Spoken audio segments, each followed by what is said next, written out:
قل اذالک خیر، اے محبوب صلی اللہ علیہ وسلم ان سے فرمائیے کیا یہ بہتر ہے، یعنی دوزخ کی آگ،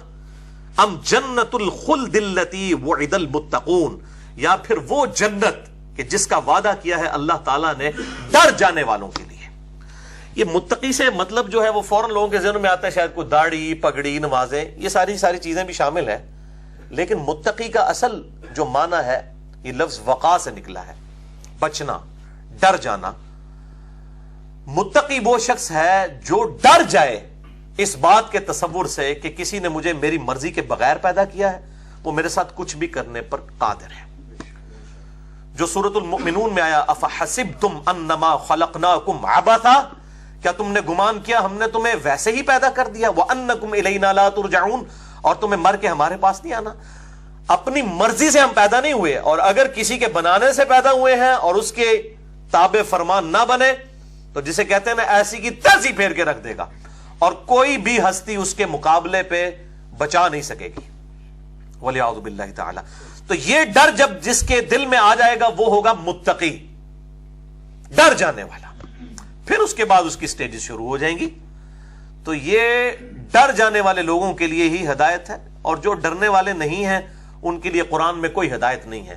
جو اپنی آنکھیں بند کیے ہوئے ہیں، اور اس کو مثال سے سمجھیں کہ سوئے ہوئے شخص کو تو جگایا جا سکتا ہے، لیکن جو شخص جان بوجھ کر آنکھیں بند کر کے لیٹا ہے، اس بے ایمان کی نیت ہی نہیں اٹھنے کی، آپ اس کو لاکھ سمجھائیں وہ تو پہلے ہی جاگ رہا ہے، وہ نہیں اٹھے گا۔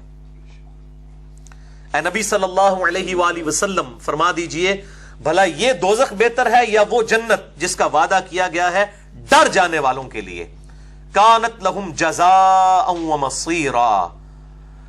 جو کہ جنت جزا ہوگی ان لوگوں کے اعمال کی اور ان کے رہنے کا ٹھکانہ بھی ہوگا جو دنیا میں اللہ تعالیٰ کے تابع فرمان رہے۔ لہم فیہا ما یشاؤون، اور اس جنت میں ان کے لیے ہر وہ چیز ہوگی جو وہ چاہیں گے،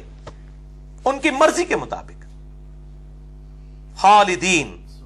ہمیشہ رہیں گے اس میں۔ کان علی ربک وعدا مسئولا، یہ ایک ایسا وعدہ ہے اللہ تعالیٰ کا جو اللہ نے اپنے اوپر خود واجب کر لیا ہے۔ اللہ تعالیٰ اپنے وعدے کی خلاف ورزی نہیں کرتا۔ انک لا تخلف المیعاد، بے شک تو اپنے وعدے کی خلاف ورزی نہیں کرتا۔ اللہ تعالیٰ فرماتا ہے یہ میں نے اپنے ساتھ وعدہ کیا ہے، لا تبدیل لکلمات اللہ، اللہ تعالیٰ کے کلمات نہیں بدل سکتے۔ اگر کوئی شخص یہ کہے کہ اگر اللہ چاہے تو فرعون کو جنت میں اور موسیٰ کو دوزخ میں پھینک دے، نعوذ باللہ من ذالک، یہ دونوں سٹیٹمنٹس کفریہ ہوں گی، کیونکہ جو جھوٹ بولتا ہے وہ اللہ نہیں ہے، اور جو اللہ ہے وہ جھوٹ نہیں بولتا۔ جو اس نے وعدہ کر دیا وہی ہونا ہے۔ جس نے کفر کیا، جس نے شرک کیا، ان اللہ لا یغفر ان یشرک بہ، بے شک اللہ اس گناہ کو معاف نہیں کرے گا کبھی بھی، دنیا میں نہیں، آخرت کی بات ہو رہی، دنیا میں تو توبہ کرے تو معاف، آخرت میں کوئی شخص شرک کی حالت میں گیا تو اس گناہ کو کبھی معاف نہیں کرے گا۔ کہ اگر کسی شخص نے اللہ کے ساتھ کسی قسم کا شرک کیا ہوا، وَيَغْفِرُ مَا دُونَ ذَلِكَ لِمَن يَشَاءُ، اور اس کے علاوہ جتنے بھی گناہ ہیں جس کے لیے چاہے گا، وہ بھی اوپن لائسنس نہیں ہے، معاف فرما دے گا۔ وَمَن يُشْرِكْ بِاللَّهِ فَقَدْ ضَلَّ ضَلَالًا بَعِيدًا، اور جس نے اللہ کے ساتھ شرک کیا وہ تو گمراہ ہوا اور گمراہی میں بھی دور جا پڑا۔ اس لیے میں بولتا ہوں شرک is the most sensitive issue in the sight of اللہ، اللہ کی نگاہ میں سب سے زیادہ حساس معاملہ ہے شرک کا۔ تو اللہ تعالیٰ فرما رہا ہے یہ اللہ نے اپنے اوپر وعدہ کیا ہے اہل ایمان کو، اہل توحید کو جنت عطا فرمائے گا، یہ اللہ تعالیٰ نے اپنے اوپر خود لازم کر لیا، خود واجب کر لیا۔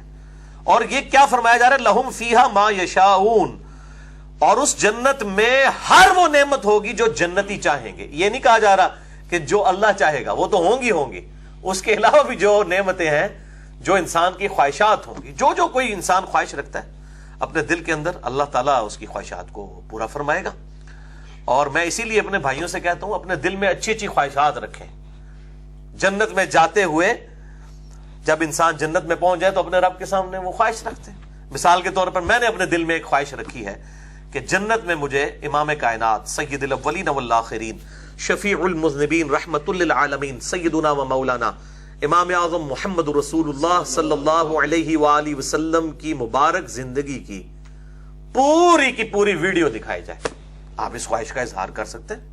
اللہ تعالیٰ آپ کے لیے آسان فرما دے گا۔ آپ صلی اللہ علیہ وآلہ وسلم کا جنت میں پڑوس نصیب ہو، پھر اس کے لیے ایفرٹ بھی کرنی ہوگی، صرف دودھ پینے والے مجنو نہیں بلکہ ایفرٹ پٹ کرنے والے لوگ، تو خواہشات کریں۔ اور ویسے تو کیٹاگوریکلی مینشن ہے، صحیح بخاری اور صحیح مسلم کی متفق علیہ حدیث ہے، اور یہ حدیث مشکات میں بھی موجود ہے۔ میں مشکات کے حوالے سے آج بھی ذرا تھوڑا سا تعارف کروا دوں، کیونکہ جنت اور دوزخ اس سے ریلیٹڈ ساری چیزیں ڈسکس ہو رہی ہیں۔ یہ میرے بھائیوں مشکات جو ہے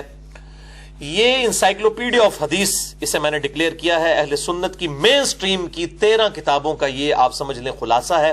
صحیح بخاری، صحیح مسلم، ابو داؤد، ترمذی، نسائی، ابن ماجہ، المستدرک للحاکم، مسند احمد، الموطا امام مالک، سنن کبری البیہقی اور باقی کتابوں میں سے 6294 احادیث کا مجموعہ ہے۔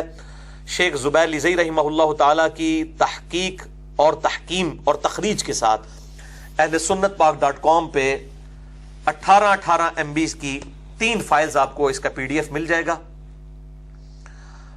یہ آپ ڈاؤن لوڈ کر سکتے ہیں۔ اس میں آخری جلد کے اندر، یہ تیسری جلد، آخری جلد جو اس کی ہے یہ میرے ہاتھ میں ہے، اس میں ڈیٹیلڈ چیپٹر ہیں جنت کے حوالے سے، دوزخ کے حوالے سے، حوض کوثر کے حوالے سے، شفاعت کے حوالے سے، اور قیامت میں جتنے معاملات ہونے والے ہیں وہ سب کے سب، حتیٰ کہ جنتیوں کا جنت میں پہنچنا، دوزخیوں کا دوزخ میں پہنچنا، اس دوران جتنے حالات و واقعات آنے ہیں وہ سب کے سب کمبائنڈ فارم میں اہل سنت کی تمام مین سٹریم کی کتابوں سے احادیث اس میں جمع کر دی گئی ہیں۔ انٹرنیشنل نمبرنگ کے مطابق مشکات کی تیسری جلد میں 5521 5521 سے لے کر 5697 تک کل 177 احادیث ان تمام ٹاپکس کو کور کرنے والی ہے، اور اس میں جو جنت والا ٹاپک آتا ہے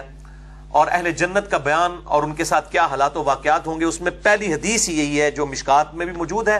اور مشکات والوں نے اس کی پرائمری بک صحیح بخاری اور صحیح مسلم سے یہ حدیث لی ہے۔ مشکات کا نمبر میں اس میں بتا دیتا ہوں، انٹرنیشنل نمبر کے مطابق 5612۔ تو آپ مشکات میں جب پہنچ جائیں گے تو آپ کو نیچے تخریج میں بھی صحیح بخاری کا نمبر مل جائے گا 3244 اسی حدیث کا، اور صحیح مسلم کا بھی، کہ آپ صلی اللہ علیہ وآلہ وسلم نے فرمایا، حدیث قدسی ہے، حدیث قدسی اس حدیث کو کہتے ہیں جو فرمان اللہ تعالیٰ کا ہو لیکن نبی صلی اللہ علیہ وسلم کی مبارک زبان سے ادا ہو رہا ہو، ادر دین قرآن کے، کہ اللہ تعالیٰ فرماتا ہے میں نے اپنے نیک بندوں کے لیے، اس میں نیک کا لفظ موجود ہے، صالح بندوں کے لیے، لعبادی الصالحین، میں نے اپنے صالح بندوں کے لیے جنت میں وہ نعمتیں تیار کر رکھی ہیں جو نہ کسی آنکھ نے دیکھی،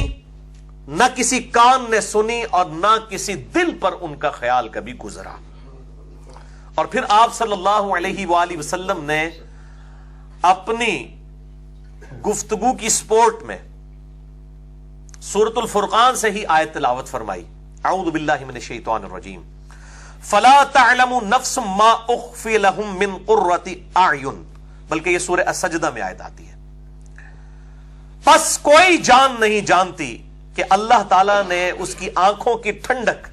جنت میں کیسی کیسی نعمتیں اس کے لیے چھپا کر رکھی ہیں۔ تو